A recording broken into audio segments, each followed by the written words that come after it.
ಹರಿ ಓಂ ಗುರುಭ್ಯೋ ನಮಃ. ಆತ್ಮೀಯರೆಲ್ಲರಿಗೂ ಕೂಡ ನಮಸ್ಕಾರ. ಆತ್ಮೀಯರೇ, ನಾವೀಗ ಮಾಸಫಲ ವಿಶೇಷತೆ ಬಗ್ಗೆ ತಿಳ್ಕೊಳ್ಳೋಣ.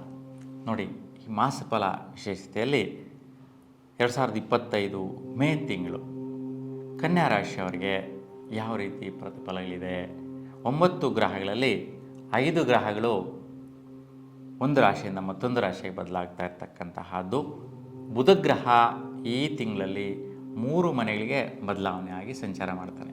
ಇದರಿಂದ ನಿಮ್ಮ ರಾಶಿಯವರಿಗೆ ಯಾವ ರೀತಿ ಫಲಾಫಲಗಳಿದೆ, ಯಾವ ಗ್ರಹ ಏನೇನು ಬದಲಾವಣೆ ತರುತ್ತೆ ಅನ್ನುವಂತಹದ್ದು ಮುಖ್ಯವಾಗಿ ನಾವು ನೋಡೋಣ. ನೋಡಿ, ನಿಮ್ಮ ರಾಶಿಯವರಿಗೆ, ಕನ್ಯಾ ರಾಶಿಯವರಿಗೆ ತುಂಬಾ ಚೇಂಜಸ್ ಬರುವಂತಹದ್ದಿದೆ. ನೋಡಿ, ಈ ತಿಂಗಳಲ್ಲಿ ಅದ್ಭುತವಾದಂತಹ ಬದಲಾವಣೆಗಳಿದೆ. ಒಂದೊಂದಾಗಿ ಯಾವ ಗ್ರಹ ಏನೇನು ಫಲಗಳು, ಏನೇನು ತೊಂದರೆಗಳು ಕೊಟ್ಟು ಹೋಗುತ್ತೆ, ಮತ್ತು ಪ್ರತಿಫಲ ಸಿಗತ್ತೆ, ಚೇಂಜಸ್ ಬರುತ್ತೆ ಅನ್ನುವಂತಹದನ್ನು ನಾವು ನೋಡೋಣ. ನೋಡಿ, ಕನ್ಯಾ ರಾಶಿಯವರಿಗೆ ಪ್ರಾರಂಭದಲ್ಲೇ ಸೂರ್ಯ ಅಷ್ಟಮ ಸ್ಥಾನದಲ್ಲಿ ಸಂಚಾರ, ಉಚ್ಚ ಸ್ಥಾನದಲ್ಲಿ ಇರ್ತಕ್ಕಂತಹದ್ದು.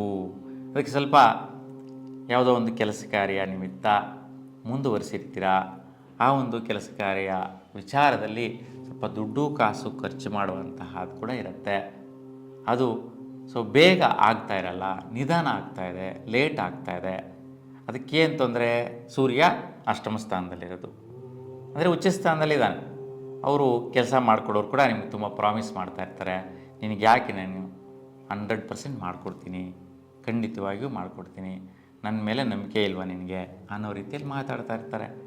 ಆದರೆ ಕೆಲಸ ಆಗ್ತಾ ಇರಲ್ಲ, ನಿಧಾನ ಆಗ್ತಾಯಿದೆ, ಲೇಟ್ ಆಗ್ತಾಯಿದೆ. ಅದಕ್ಕೆ ಸಂಬಂಧಿಸಿದಂಥ ಖರ್ಚು ವೆಚ್ಚಗಳು, ದುಡ್ಡು ಕಾಸು ಎಲ್ಲ ಕೂಡ ಅವನಿಸಿರ್ತೀರ ನೀವು. ಆದರೆ ಅದು ವ್ಯಯ ಆಗ್ತಾ ಇರುತ್ತೆ, ನಿಧಾನ ಆಗ್ತಾ ಇರುತ್ತೆ. ಹಾಗಾಗಿ ಈ ಸಮಯದಲ್ಲಿ ನೀವು ಸೂರ್ಯಗ್ರಹ ಶಾಂತಿ ಪರಿಹಾರ ಮಾಡೋದ್ರಿಂದ ಮನೆಯ ಮಧ್ಯಭಾಗದಲ್ಲಿ ಗೋಧಿಯನ್ನು ಹಾಲಿನಲ್ಲಿ ನೆನೆಸಿ ಒಂದು ಕೆಂಪು ವಸ್ತ್ರದ ಮೇಲೆ ಹರಡಿ ಅದರ ಮೇಲೆ ನಿಂಬೆಯ ತುಪ್ಪದ ದೀಪವನ್ನು ಬೆಳೆಸೋದ್ರಿಂದ ತುಂಬ ಉತ್ತಮ ಫಲಗಳನ್ನ ಪಡಿತೀರಾ. ಆ ಗೋಧಿಯನ್ನು ಅಂದರೆ ಮೀನುಗಳಿಗೆ ಅರ್ಪಿಸಿ, ಇಲ್ಲ ಮೀನು ಸಿಗಲ್ಲ ಅಂತಂದರೆ ಹಸುಗಳಿಗೆ ಕೊಡೋದ್ರಿಂದ ಶ್ರೇಷ್ಠವಾದ ಫಲನ ಪಡಿತೀರಾ. ನೀವು ಈ ಒಂದು ಕಾರ್ಯ ಸಾಧನೆಯನ್ನು ಮಾಡಿಬಿಡ್ತೀರಾ. ಈ ಒಂದು ಪ್ರತಿಫಲ ನಿಮಗೆ ಯಾವಾಗ ಸಿಗತ್ತೆ ಅಂತಂದರೆ 14ರ ನಂತರ ಪ್ರತಿಫಲ ಸಿಗತ್ತೆ. ನೋಡಿ, ಸೂರ್ಯ ಬದಲಾವಣೆ ಆಗ್ತಾನೆ ವೃಷಭ ರಾಶಿಗೆ. ಆವಾಗ ಈ ಒಂದು ಪ್ರಯೋಗ ಮಾಡೋದ್ರಿಂದ, ಈ ಪ್ರಯೋಗದಿಂದ ನೀವು ಅಂದ್ಕೊಂಡಿರ್ತಕ್ಕಂತಹ ಕಾರ್ಯವನ್ನು ಜಯಿಸಿಕೊಳ್ಳುವಂತಹದ್ದು, ನಿಮ್ಮ ಪರವಾಗಿ ಅನುಕೂಲಿಸುವಂತಹ ಮಹತ್ಭಾಗ್ಯ ಲಭಿಸಿಬಿಡತ್ತೆ. ಇನ್ನು ನಿಮ್ಮ ರಾಶಿಯಿಂದ ಕುಜ ಲಾಭಸ್ಥಾನದಲ್ಲಿ ನೀಚ ಸ್ಥಿತಿಯಲ್ಲಿ ಸಂಚಾರ, ಶನಿಯ ನಕ್ಷತ್ರದಲ್ಲಿ ಸಂಚಾರ.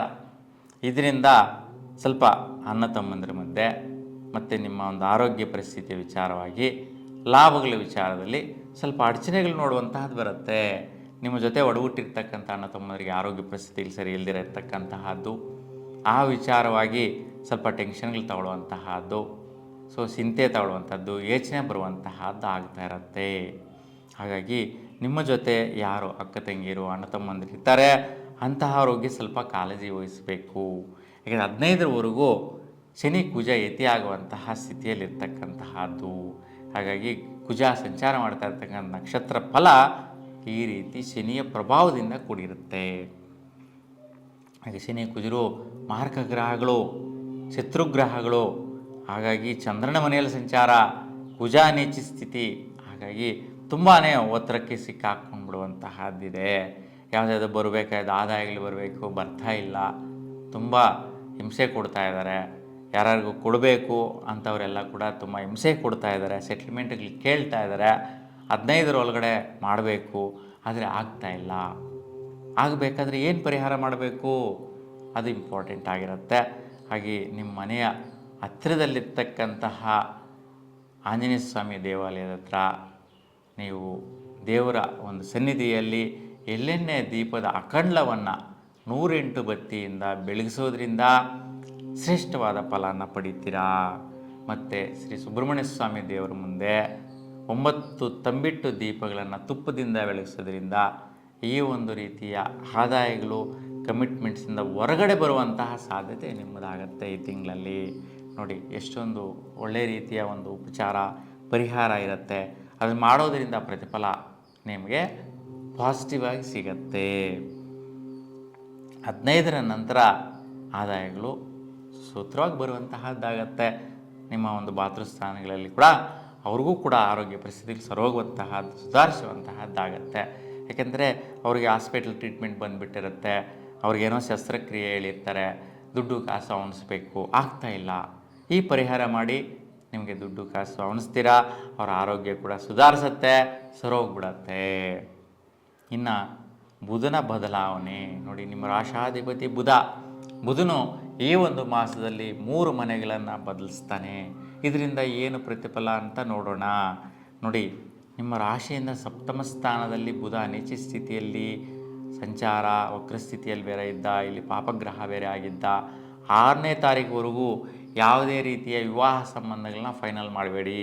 ವಿವಾಹಕ್ಕೆ ಯಾರೆಲ್ಲ ಸಿದ್ಧರಿದ್ದೀರಾ ಕನ್ಯಾ ರಾಶಿಯವರು, ಅಂತಹವರು 6ನೇ ತಾರೀಕುವರೆಗೂ ಯಾವುದೇ ಸಂಬಂಧಗಳು ಬಂದರೂ ಕೂಡ ನೀವು ಫೈನಲೈಸ್ ಮಾಡಬೇಡಿ. ಮಾಡಿದ್ರೆ ನಿಮ್ಮ ಜೀವನ ಪರ್ಯಂತ ಆ ಬಂಧುತ್ವ ಕೆಟ್ಟದಾಗಿರುತ್ತೆ. ಮತ್ತು ಮನೆ ಭೂಮಿ ನಷ್ಟ ಮಾಡಿಕೊಳ್ಳುವಂತಹದ್ದು, ಜೀವನ ಕೆಡಿಸ್ಕೊಳ್ಳುವಂತಹ ಸ್ಥಿತಿ ಬಂದುಬಿಡುತ್ತೆ. ಅದಕ್ಕೆ 6ವರೆಗೂ ಯಾವುದೇ ನಿರ್ಣಯಗಳು ಮಾಡಬೇಡಿ. 6ರ ನಂತರ ಬುಧ ಬದಲಾವಣೆ ಆಗುತ್ತೆ ಮೇಷರಾಶಿಗೆ. ಹಾಗಾಗಿ ಮೇಷರಾಶಿಗೆ ಬದಲಾವಣೆ ಆದಾಗ ಸ್ವಲ್ಪ ಆರೋಗ್ಯ ಪರಿಸ್ಥಿತಿಗಳ ವ್ಯತ್ಯಯಗಳು ಕಾಣಿಸುತ್ತೆ. ಯಾವ್ಯಾವ ವಿಚಾರದಲ್ಲಿ ಆರೋಗ್ಯ ಸ್ಥಿತಿಗಳು ಕೆಡುತ್ತೆ ಕನ್ಯಾ ರಾಶಿಯವರಿಗೆ ಮೇ 6ರ ನಂತರ ಅಂತ ನೋಡಿದ್ರೆ, ಸ್ವಲ್ಪ ಬ್ಯಾಕ್ ಪೇಯ್ನ್ ಬರುವಂತಹದ್ದು, ನರ್ವ್ಸ್ ರಿಲೇಟೆಡ್ ಸಮಸ್ಯೆ ಬರುವಂತಹದ್ದು, ಕಾಲು ನೋವು, ಕೀಲು ನೋವು, ಬ್ಯಾಕ್ ಪೇಯ್ನ್ ಬರುವಂತಹದ್ದು, ಮತ್ತು ಸ್ವಲ್ಪ ಕಣ್ಣು, ಕಿವಿ, ಮೂಗು ಸಮಸ್ಯೆಗಳು, ಜ್ವರ ಸಂಬಂಧಿ ಬಾಧೆ, ಬಾಡಿ ಹೀಟ್ ಆಗಿಬಿಡುವಂತಹದ್ದು, ಅಲರ್ಜಿ ಆಗುವಂತಹದ್ದು, ಡೈಜೆಷನ್ ರಿಲೇಟೆಡ್ ಸಮಸ್ಯೆಗಳು ಬರುವಂಥ, ಒಟ್ಟಾರೆಯಾಗಿ ದೈಹಿಕವಾಗಿ ಸ್ವಲ್ಪ ದೃಷ್ಟಿದೋಷ. ಸೊ ನೀವು ಯಾವುದೋ ಒಂದು ಫಂಕ್ಷನ್ಗೆ ಹೋಗಿ ಬಂದಿರ್ತೀರ, ಅಲ್ಲಿ ತಿಂದಿರ್ತಕ್ಕಂಥ ಪದಾರ್ಥಗಳಿಂದ ಆರೋಗ್ಯ ಕೆಟ್ಟೋಗ್ಬಿಡುವಂತಹದ್ದು, ನೀವು ತಿನ್ನುವಂಥ ಪದಾರ್ಥ ಆಯಿಲ್ ರಿಲೇಟೆಡ್ ಸಂಬಂಧಿಸಿದಂತೆ ಬಾಡಿಯೆಲ್ಲ ಅಲರ್ಜಿ ಆಗಿಬಿಡುವಂತಹದ್ದು. ಸೊ ನೀರಿನಿಂದ ಆಗಿರ್ಬೋದು, ತಿನ್ನುವ ಆಹಾರದಿಂದ ಆಗಿರ್ಬೋದು, ಆರೋಗ್ಯ ಕೆಟ್ಟೋಗ್ಬಿಡುವಂತಹದ್ದು. ಆ ರೀತಿ ಒಂದು 3 ಗ್ರಹಗಳ ವ್ಯತ್ಯಯ ವೈಪರೀತ್ಯ ಇಲ್ಲಿ ಕಾಣುವಂತಹ ಸ್ಥಿತಿ ಇರುತ್ತೆ. ಹಾಗಾಗಿ ಸ್ವಲ್ಪ ಜಾಗೃತಿಯಿಂದ ಇರಿ. ಬಹಳಷ್ಟು ವಿಷ್ಣು ದೇವರ ದರ್ಶನ ಮಾಡಿ, ವಿಷ್ಣು ದೇವಾಲಯದಲ್ಲಿ ತುಳಸಿ ಅಷ್ಟೋತ್ತರ ಮಾಡಿಸ್ಕೊಳ್ಳಿ. ಈ ಆರೋಗ್ಯ ಪರಿಸ್ಥಿತಿಗಳಲ್ಲೂ ಕೂಡ ನಿವಾರಣೆ ಆಗುತ್ತೆ. ಇನ್ನು ಇದೇ ತಿಂಗಳು 25ನೇ ತಾರೀಕಿಗೆ ಬುಧ ಬದಲಾವಣೆ ವೃಷಭ ರಾಶಿಗೆ ಪ್ರವೇಶ ಮಾಡ್ತಾನೆ. ವೃಷಭ ರಾಶಿಯಲ್ಲಿ ಬುಧ ಸಂಚಾರದಿಂದ ಸ್ವಲ್ಪ ಬದಲಾವಣೆ ಆಗಿಬಿಡುತ್ತೆ. ನೋಡಿ, ಎಷ್ಟೋ ದಿನಗಳು ಆರೋಗ್ಯ ಸರಿ ಇಲ್ಲ ಅಂತೇಳಿ ಹೇಳಿದ್ರೆ, ಇಲ್ಲಿ 25ರ ನಂತರ ಭಾಗ್ಯ ಪ್ರಾಪ್ತಿಯ ದಿನಗಳು. ನೋಡಿ, ಭೂಮಿ ಭಾಗ್ಯಗಳು, ಬಿಸ್ನೆಸ್ ಭಾಗ್ಯಗಳು, ಯಾರು ವ್ಯಾಪಾರ ಮಾಡ್ತಾ ಇರ್ತಾರೆ ಅಂಥವ್ರಿಗೆ, ಬೆಳೆಗಳು ಬೆಳೀತಾರೆ ಅಂಥವ್ರಿಗೆ, ಮತ್ತು ಬಿಲ್ಡಿಂಗ್ಸ್ ಕಟ್ತಾ ಇರ್ತಾರೆ ಬಿಲ್ಡರ್ಸ್ಗೆ, ಇಂಥವ್ರು ಎಲ್ರಿಗೂ ಕೂಡ ಬುಧ ನಿಮಗೆ ತುಂಬಾ 100% ರಿಸಲ್ಟ್ ಕೊಡುವಂತಹ ದಿನಗಳು ಅಂದರೆ ಮೇ 25ರ ನಂತರದ ದಿನಗಳು. ಹಾಗಾಗಿ ಇದನ್ನು ಜ್ಞಾಪಕ ಇಟ್ಕೊಂಡು ಮೇ 25ರ ನಂತರ ಯಾರೆಲ್ಲ ಈ ಒಂದು ವ್ಯಾಪಾರ ವಹಿವಾಟುಗಳು ಮಾಡೋರಿದ್ದೀರಾ, ಮತ್ತು ಬೆಳೆಗಳು ಬೆಳೆಯೋರಿದ್ದೀರಾ, ವ್ಯವಸಾಯ ಮಾಡೋರಿದ್ದೀರಾ, ಮತ್ತು ವೈದ್ಯಕೀಯ ಕ್ಷೇತ್ರಗಳಲ್ಲಿ ನಿಮ್ಮದೇ ಆದಂತಹ ಒಂದು ಹಾಸ್ಪಿಟ್ಲನ್ನು ಸ್ಟಾರ್ಟ್ ಮಾಡೋದಾಗಿರ್ಬೋದು, ಮೆಡಿಕಲ್ ಸ್ಟೋರ್ ಸ್ಟಾರ್ಟ್ ಮಾಡೋದಾಗಿರ್ಬೋದು, ಇವೆಲ್ಲ ಕೂಡ ಕನ್ಯಾ ರಾಶಿಯವರು ಮಾಡಬೇಕು ಅಂತಿದ್ರೆ, ಬಿಲ್ಡರ್ಸ್ ಮನೆಗಳು ಸೇಲ್ ಮಾಡೋದಾಗಿರ್ಬೋದು, ನೂತನವಾಗಿ ಪ್ರಾರಂಭಿಸ್ತಾ ಇರ್ತಕ್ಕಂಥ ಒಂದು ಬಿಲ್ಡಿಂಗ್ ಆಗಿರ್ಬೋದು, ಇವೆಲ್ಲೂ ಕೂಡ ಮೇ 25ರ ನಂತರ ಮಾಡಿದ್ರೆ ತುಂಬಾ ಶುಭ ಫಲ ನಿಮ್ಮ ರಾಶಾಧಿಪತಿಯಾದಂಥ ಬುಧನು ಕೊಟ್ಟು ಬಿಡ್ತಾನೆ, ಶುಭ ಫಲ ಸಿಗುತ್ತೆ. ಗುರು ಬದಲಾವಣೆ ನೋಡಿ, ಗುರು ಕೂಡ ಭಾಗ್ಯಸ್ಥಾನದಲ್ಲಿ ಒಳ್ಳೆಯ ರೀತಿ ನಿಮಗೆ ಗುರುಬಲ ಇತ್ತು, ಒಳ್ಳೆಯ ರೀತಿಯ ಒಂದು ಅಭಿವೃದ್ಧಿಗಳಿತ್ತು, ಚೇಂಜಸ್ ಇತ್ತು, ಮನೆ ಕಟ್ಟೋಕ್ಕೆ, ಮನೆ ಪ್ರಾರಂಭ ಮಾಡೋದಕ್ಕೆ ಅನುಕೂಲಗಳನ್ನ ತೋರಿಸಿದೆ. ಈಗ ಮೇ 15ಗೆ ಗುರು ಮಿಥುನ ರಾಶಿಗೆ ಹೋಗ್ತಾ ಇದ್ದಾನೆ. ನೋಡಿ, ಮಿಥುನ ರಾಶಾಧಿಪತಿ ಕೂಡ ಬುಧನೇ, ನಿಮ್ಮ ಕನ್ಯಾ ರಾಶಿಪತಿ ಕೂಡ ಬುಧನೇ. ಹಾಗಾಗಿ ವೃತ್ತಿಯಲ್ಲಿ ಬದಲಾವಣೆ ಬರುತ್ತೆ. ವೃತ್ತಿಯಲ್ಲಿ ಉನ್ನತ ಸ್ಥಾನಕ್ಕೆ ಹೋಗ್ತೀರಾ, ಅಪ್ಗ್ರೇಡ್ ಆಗ್ತೀರಾ, ಒಳ್ಳೆಯ ಉನ್ನತೋನ್ನತವಾದಂತಹ ಬದಲಾವಣೆಗಳು ಬಂದ್ಕೊತೀರಾ. ಅಂತಹ ಅವಕಾಶಗಳು ಕೂಡ ನಿಮ್ಮ ಎದುರುಗಡೆ ಬಂದು ಕಾಣಿಸುತ್ತೆ, ಆಪರ್ಚುನಿಟಿ ಸಿಗುತ್ತೆ. ಆ ವಿಚಾರದಲ್ಲಿ ತುಂಬ ಚೇಂಜಸ್ ನೋಡ್ತೀರಾ, ತುಂಬ ಶುಭಫಲ ಇದೆ. ಶುಕ್ರ ಸಂಚಾರ ನೋಡಿ, ಶುಕ್ರ ಬಂದು ಸಪ್ತಮ ಸ್ಥಾನದಲ್ಲಿ ಉಚ್ಚ ಸ್ಥಾನದಲ್ಲಿದ್ದಾನೆ. ಶನಿಯ ನಕ್ಷತ್ರದಲ್ಲಿ ಸಂಚಾರ ಇರ್ತಕ್ಕಂಥದ್ದು. 16ವರೆಗೂ ಒಳ್ಳೆಯ ರೀತಿಯ ಶುಭ ಫಲಗಳು ಸಿಗುತ್ತೆ, ಒಳ್ಳೆಯ ರೀತಿಯ ದಾಂಪತ್ಯ ಸೌಖ್ಯ ಸಿಗುತ್ತೆ. ದಂಪತಿಗಳಿಗೆ ಶ್ರೇಷ್ಠವಾದಂತಹ ಧನ ಸಂಪತ್ತು ಐಶ್ವರ್ಯ ಗೋಲ್ಡ್ ತಗೊಂಡು ಬಂದ್ಕೊಳ್ಳುವಂತಹದ್ದು, ದುಡ್ಡು ಸಿಗುವಂತಹದ್ದು, ಧನಪ್ರಾಪ್ತಿ ಯೋಗ, ಭಾಗ್ಯ ಪ್ರತಿಫಲಗಳು ದಂಪತಿಗಳಿಗೆ ಶ್ರೇಷ್ಠವಾಗಿ ಸಿಗುತ್ತೆ. ಶ್ರೇಷ್ಠವಾದ ಕಾರ್ಯಗಳು ಮಾಡಿಕೊಳ್ಳುವಂತಹ ಶುಭ ಫಲಗಳು ಸಿಗತ್ತೆ. ಒಳ್ಳೆಯ ರೀತಿಯ ಅನುಕೂಲಗಳಿದೆ. 16ರ ನಂತರ ಯಾವುದೇ ರೀತಿಯ ವ್ಯವಹಾರಕ್ಕೆ ಕೈ ಹಾಕಬೇಡಿ. ನೋಡಿ, ಇಷ್ಟೆಲ್ಲ ಶ್ರೇಷ್ಠವಾದ ಅನುಕೂಲಗಳಿದೆ ಅಂತೇಳ್ಬಿಟ್ಟು 16ರ ನಂತರ ದುಡ್ಡು ಬಂದಿದೆ, ಒಡವೆ ವಸ್ತ್ರಗಳು ಬಂದಿದೆ ಅಂತೇಳ್ಬಿಟ್ಟು ಏನೇನೋ ನೀವು ವ್ಯವಹಾರಗಳಿಗೆ ಕೈ ಹಾಕಕ್ಕೆ ಹೋಗಬೇಡಿ. ಈ ತಿಂಗಳ ಅಂತ್ಯದವರೆಗೂ ಸುಮ್ಮನೆ ಇರೋದು ಒಳ್ಳೆಯದು. ಏಕೆಂತಂದರೆ ಶುಕ್ರ ಬುಧನ ನಕ್ಷತ್ರಕ್ಕೆ ಪ್ರವೇಶ ಮಾಡ್ತಾನೆ 16ರ ನಂತರ. ಅಲ್ಲಿ ಸ್ವಲ್ಪ ಅಶುಭವಾದಂಥ ಫಲಗಳನ್ನ ಮಾಡುವಂತಹದ್ದಿರುತ್ತೆ. ಏನು ಮಾಡದಿರ ಸುಮ್ಮನೆ ಇರೋದು ಉತ್ತಮ ಫಲ. ಇನ್ನು ಶನಿ ಸಪ್ತಮಕ್ಕೆ ಸಂಚಾರ ಮಾಡಿದ್ದಾನೆ ಷಷ್ಠಮ ಸ್ಥಾನದಿಂದ. ಹಾಗೆ ಯಾರಿಗೆಲ್ಲ ಇಷ್ಟು ದಿನಗಳಿಂದ ವಿವಾಹಕ್ಕೆ ನೋಡ್ತಾ ಇದ್ದೀರಾ ಅಂತಹವರೆಲ್ಲ ಶನಿ ಪರಿಹಾರ ಮಾಡ್ಕೊಳ್ಳಿ. ಈಗ ಸಂಬಂಧಗಳೆಲ್ಲ ಕೂಡ ಸ್ವಲ್ಪ ಲೇಟ್ ಆಗಿರ್ತಕ್ಕಂಥವರೆಲ್ಲ ಕೂಡ ಆಗುವಂತಹದ್ದು ಶುಭ ಫಲ ಸಿಗತ್ತೆ. ರಾಹು ಸಪ್ತಮದಿಂದ ಷಷ್ಠಮಕ್ಕೆ ಬರ್ತಾ ಇದ್ದಾನೆ. ಹಾಗಾಗಿ ಮೇ 18ರ ನಂತರ ಸ್ವಲ್ಪ ನಿಮ್ಮ ಜೊತೆ ಸಹಚರರು ಯಾರಿದ್ದಾರೆ, ಮಿತ್ರರು ಅಂತಹವರೆಲ್ಲ ಸುತ್ತಾಟ ತಿರುಗಾಟ ಕಾಲಹರಣ ಮಾಡುವಂತಹದ್ದು ಬರುತ್ತೆ. ಹಾಗೆ ಸ್ವಲ್ಪ ಅವರಿಂದ ಸ್ವಲ್ಪ ಧೃತಿಗೆಡುವಂತಹದ್ದು, ಟೆನ್ಷನ್ಗೆ ಬರೋ ಸಾಧ್ಯತೆ ಇದೆ. ಅದಕ್ಕೋಸ್ಕರ ನೀವು ಸ್ವಲ್ಪ ರಾಹು ಶಾಂತಿ ಪರಿಹಾರ ಮಾಡ್ಕೊಳ್ಳೋದು ಉತ್ತಮ ಫಲ ಆಗಿರುತ್ತೆ. ಉದ್ದು ದಾನ ಮಾಡೋದ್ರಿಂದ ಒಳ್ಳೆಯ ಪ್ರತಿಫಲ ಸಿಗುತ್ತೆ. ಇನ್ನು ಕೇತು ಇಷ್ಟು ದಿನ ನಿಮ್ಮ ರಾಶಿಯಲ್ಲಿ ಒತ್ತಡ ಇತ್ತು, ಸರ್ಪದೋಷದಲ್ಲಿತ್ತು ರಾಹು ಕೇತು ಪ್ರಭಾವದಿಂದ. ಈಗ ಸಿಂಹರಾಶಿಗೆ ಪ್ರವೇಶ ಮಾಡ್ತಾನೆ ಮೇ 18ಗೆಲ್ಲ. ಹಾಗಾಗಿ ಸ್ವಲ್ಪ ಒತ್ತಡ ವ್ಯವಹಾರಗಳಿಗೋಸ್ಕರ ಖರ್ಚುಗಳು ಮಾಡುವಂತಹದ್ದು ಬರುತ್ತೆ. ಅದಕ್ಕೋಸ್ಕರ ಕೇತು ಪರಿಹಾರ ಮಾಡ್ಕೊಳ್ಳಿ ಮೇ 18ನೇ ತಾರೀಕು. ಹಾಗಾಗಿ ಮೇ 18ಗೆ ನೀವು ರಾಹುಕೇತು ಶಾಂತಿ ಪರಿಹಾರ ಮಾಡಿಸ್ಕೊಳ್ಳೋದು ತುಂಬ ಉತ್ತಮ ಫಲ. ನೋಡಿ, ಯಾರೆಲ್ಲ ನವಜಾತ ಶಿಶುಗಳು ಈ ಒಂದು ಮೇ 1ರಿಂದ 11ರವರೆಗೂ ಜನಿಸಿರ್ತಾರೆ ಅಂತಹವರಿಗೆ ಕಾಲಸರ್ಪ ದೋಷ ಬರುವಂತಹದ್ದಿದೆ. ಹಾಗಾಗಿ ಇದುವರೆಗೂ ಯಾರ ಜಾತಕಸ್ಥರಲ್ಲಿ ಕಾಲಸರ್ಪ ದೋಷ ಬಂದಿದೆ ಅಂತಹವರೆಲ್ಲರೂ ಕೂಡ ಈ ಸಮಯದಲ್ಲಿ 11ರ ಒಳಗಡೆ ಕಾಲಸರ್ಪ ದೋಷ ಪರಿಹಾರ ಶಾಂತಿ ಮಾಡಿಸ್ಕೊಂಡ್ರೆ ನಿಮಗೆ ಈ ಸರ್ಪದೋಷ ಅನ್ನೋದು ಸರ್ಪ ಯೋಗ ಬರುತ್ತೆ. ಯೋಗದಿಂದ ಭೋಗ ಬರುತ್ತೆ.